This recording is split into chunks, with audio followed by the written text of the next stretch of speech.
Welcome back to Micro Center India. आज আমরা নিয়ে চলে এসেছি একটা powerful gaming PC with the new Intel i9 14900K processor, যার বাজেট হচ্ছে 2 lakhs. আসুন দেখে নিই এই পিসিতে কি কি কম্পোনেন্টস ইউজ করা হয়েছে। Let's talk about the brain first. The Intel i9 14900K processor, যার পারফরম্যান্স এখন অবধি আনম্যাচড।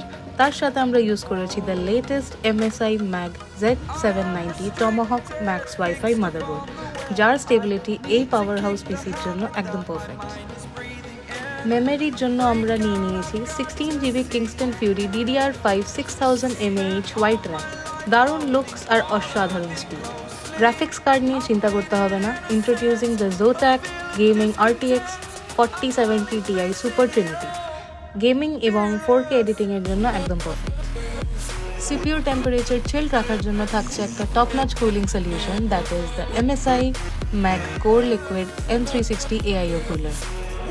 এতগুলো পাওয়ারফুল কম্পোনেন্ট স্মুথলি চালানোর জন্য দরকার একটা ভালো পাওয়ার সাপ্লাই, তাই আমরা নিয়ে নিয়েছি Thermaltake Toughpower GF A3 850 watts। সব কিছু যাচ্ছে এই slick yet Sturdy Ant-Esports crystal X4 grey কেসের ভিতর। লুকস আর ফাংশনালিটি দুটোই একসাথে। আর স্টেবিলিটি বাড়ানোর জন্য আমরা ইউজ করেছি Thermalright বেন্ডিং কারেক্ট ফেম LGA 1700 V2। ছোট জিনিস কিন্তু খুব বড় ইম্প্যাক্ট। তাহলে তৈরি হলো আমাদের কমপ্লিট মনস্টার পিসি, যেটা আপনারা পেয়ে যেতে পারেন only 2 lakhs for gaming, streaming, office work, editing and everything. ভিডিওটা ভালো লাগলে লাইক, শেয়ার আর সাবস্ক্রাইব করতে ভুলবেন না। দেখা হবে পরের ভিডিওতে।